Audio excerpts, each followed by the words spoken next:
बक्सर लोकसभा क्षेत्र के ब्रह्मपुर में लोजपा के एक बहुत बड़े बाहुबली नेता हुलास पांडे जी चुनाव लड़ रहे हैं। जरा सुनिए ये लोग कैसा कैसा राजनीति करते हैं। बिहार में स्वच्छता की बात कर रहे हैं। एनडीए का उम्मीदवार कौन है? लोजपा के हुलास पांडे। उनकी छवि क्या है वो आप हमसे बेहतर जानते हैं। वहां से ये जन सुराज के प्रत्याशी हैं डॉक्टर सत्य प्रकाश तिवारी।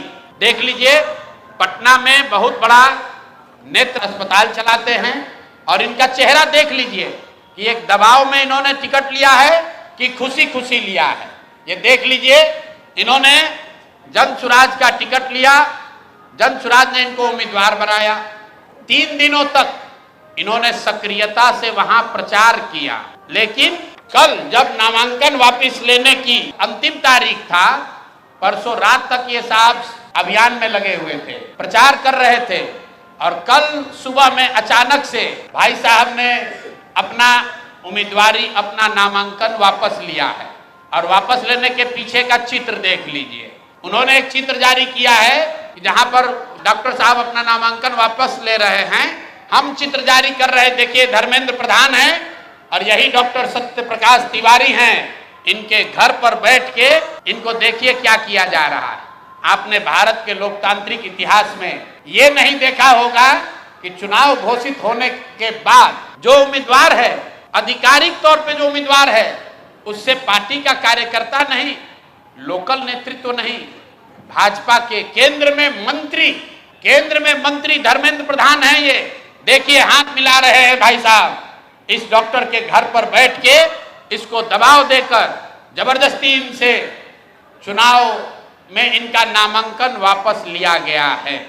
मेरे भाई, लोजपा के एक बाहुबली नेता को बचाने के लिए, वहां के एक जनसुराज के सभ्य डॉक्टर के उम्मीदवारी को खत्म कराने के लिए आप इतनी ताकत लगा रहे हैं, तो पूरा बिहार को ये देखने, जानने, समझने की जरूरत है कि जनसुराज के लोग भाग रहे हैं कि यहाँ खुलेआम गुंडागर्दी की जा रही है, लोकतंत्र की हत्या की जा रही है। आप बताइए, आप में से कोई भी आदमी, आप सारे पत्रकार, यहाँ देश के भी पत्रकार हैं, पूरे देश के इतिहास में, लोकतांत्रिक इतिहास में आप दिखा दीजिए कि जहां किसी दूसरे पार्टी का घोषित उम्मीदवार, उसके साथ भारत के केंद्रीय मंत्री बैठकर उसको डराकर, समझाकर, कोर्स करके उससे उम्मीदवारी वापस लेने के लिए मजबूर कर रहे हैं। ये चित्र आपके सामने जारी कर रहे हैं। ऐसी गलती इन्होंने सूरत में की थी लोकसभा चुनाव में।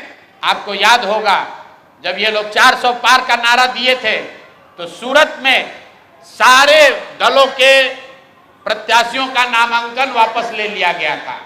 इस स्वतंत्र भारत के इतिहास में पहली बार ऐसा हुआ कि सूरत में भाजपा का प्रत्याशी बिना चुनाव लड़े ही जीत कर आ गया, लेकिन जनता ने उसका करारा जवाब दिया। जो 400 सीट का दावा कर रहे थे उनको 240 पर निपटा दिया। तो बिहार की जनता को आपके माध्यम से बताना चाहते हैं कि एक सरेआम लोकतंत्र की धज्जी उड़ाई जा रही है, सरेआम उम्मीदवारों को धमकी दी जा रही है, उनको घरों में बंद किया जा रहा है।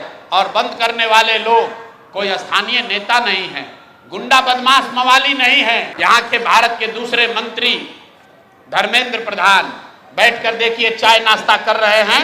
और डॉक्टर साहब बताइए, कोई एक डॉक्टर हिम्मत करके बिहार की व्यवस्था को सुधारने के लिए खड़ा हुआ है, आप उसका हौसला अफजाई नहीं कर रहे हैं, आप उसका विरोध कर रहे हैं। यहाँ तक तो ठीक है, लेकिन आप उसके घर पर बैठ के उस पर राजनीतिक, आर्थिक, सामाजिक दबाव बना रहे हैं, उसको धमका रहे हैं।